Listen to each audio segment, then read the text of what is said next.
Hello everybody, my name is Dratnos, and in today's video we're going to talk about professions. We're going to talk about knowledge in particular, which is a resource that you use to skill up the tech tree of your professions. So every profession, every primary profession has a tech tree. Of course, in Dragonflight, you'll unlock it upon reaching 25 skill in that profession. And you will then use knowledge points to choose which branches you want to go down, and you'll unlock more of the branches as you get higher skill in your profession. Each of these nodes comes with an on-learn ability as well. So like on learning flawless inks, for instance, you would immediately get +5 inspiration when making inks, and then every point gives you +1 skill when crafting inks. And then also there are these milestones all along the way that will give you more stuff. Now in this video, I'm not going to talk specifically about any one profession or any one build or anything like that. We'll talk a little bit about one build, I guess, actually. But what we want to talk about is how to get the knowledge that you can use to actually start putting points into these different things. And so a basic way that you can always get knowledge is by crafting a recipe that you haven't crafted before. The first time you craft each recipe, you will get some extra knowledge. Now, one way that you can see if you have a recipe that is ready for that or not is you can actually go here and you can go first craft bonus. And if you check on first craft bonus, it will only show you recipes that have the first craft bonus. Now, if you're only looking at learned recipes with the first craft bonus, you can get a very short list of things that you should craft at least once to get the knowledge bonus from. Similarly, you can also look at the unlearned recipes that are giving you that would give you a first craft bonus, which is just all of the unlearned recipes, right? Because obviously unlearned recipes you've never crafted before. And some of them will have the first craft bonus. I guess all of them would have first craft bonus. It doesn't show you when it's unlearned. But when you do these, then you'll get 1 point of knowledge and you'll get some artisan's metal as well, which is a resource that you can use for some various crafts and also for buying more knowledge. So where do you get more knowledge? There are weekly quests, weekly profession quests. There's a series of one-time profession quests as well that will reward them for you as you reach, I think, profession 50 in any crafting profession. You can also earn some knowledge from Raboul here that will give you, you can buy these dusty, rare, and ancient notes for each profession that you have. I've already bought the dusty inscription ones on this character, but you can see the dusty alchemist one is here, and you can just buy that for artisan's metal. And then once you reach valued and then esteemed rep with the artisan's consortium, which is the rep that you get for doing crafting quests and stuff, you'll be able to get yourself some more knowledge there. So that's one source of extra knowledge. There are also knowledges available from treasures.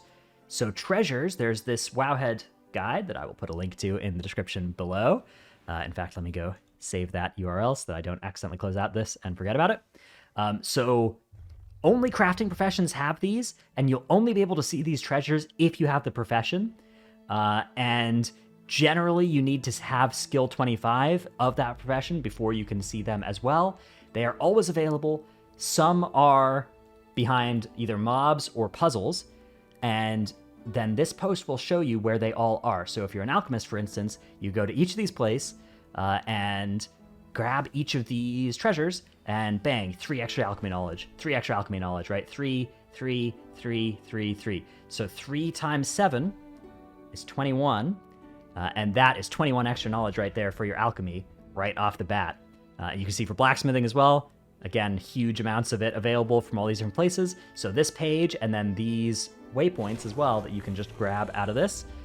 Hugely recommended if you are interested in just kickstarting your profession knowledge and getting further down your tree. I will have some videos about some builds and some trees that are worth going for. In particular, there's some good stuff in alchemy for rating characters if you're looking to min-max, or for M+ characters. But there's some good stuff in a lot of different profession trees. And over the next week, I'm going to try and learn as much of them as I can and make videos about them. But it is still something that I am learning about largely as well, just alongside you, so I don't know everything at all about professions yet. I will say there is one extra source of knowledge as well that you might not be aware of, and that is called a treatise, a Draconic Treatise.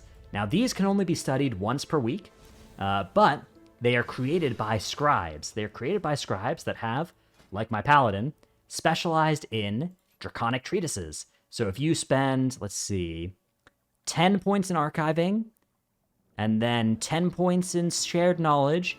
And you can unlock Draconic Treatises, which will let you craft these things.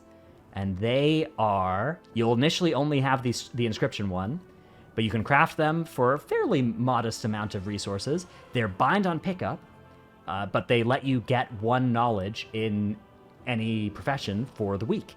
You can do this for your profession, each profession once per week that you have. Now you're thinking, okay, how is this useful for me? I'd have to be a scribe to actually do this, but you can work order this if you're not a scribe, which requires a brief introduction to work orders. The way that work orders work, crafting orders, you can use this system to ask for any crafted item from another profession. So if you want Draconic Treatise, right, a Draconic Treatise, you could go here, and you could be like, okay, I'd like a leatherworking one. I'll do a public order for that. You have to provide all of the reagents for the craft, and then you put a commission here, and then you can hit place order, and bang, somebody will maybe make it if the commission is exciting enough for them. There is a quest to do 5 commissions of any of your profession. So, for that reason, people may be interested in taking low-value commissions if they don't know that you can actually just commission yourself to do things by a personal order. You can go on your alts and ask your main to make something, and you can be like, I'm going to provide none of these things, but I'd like my main to actually make this. So you type your main's character name in here, and you work order something that they can make, and then send it to them, and then you can just do it on your main with the resources that are there. A public order, you always have to provide all of the reagents as the person placing the order, but a guild or a personal order, you do not. And so you can actually just let the person, like let your main do these things for you instead, which is pretty cool, pretty useful. Way to make it a little bit simpler in those sorts of things, but the public ones, you do have to provide all these things. That being said, you can do, it's probably worth it if you don't have any scribes that you either know or are in your guild. Posting a public order for it, getting extra knowledge is still something you can do. But that is the way that those work. I'll make some more videos about the intricacies of the crafting order system in the future, because that is how you'll be generally commissioning your crafted Spark of Ingenuity gear this patch. And that is a source of mythic equivalent item level gear that you can make a few of over the next few weeks. So that is it's gonna be good. It's gonna be useful.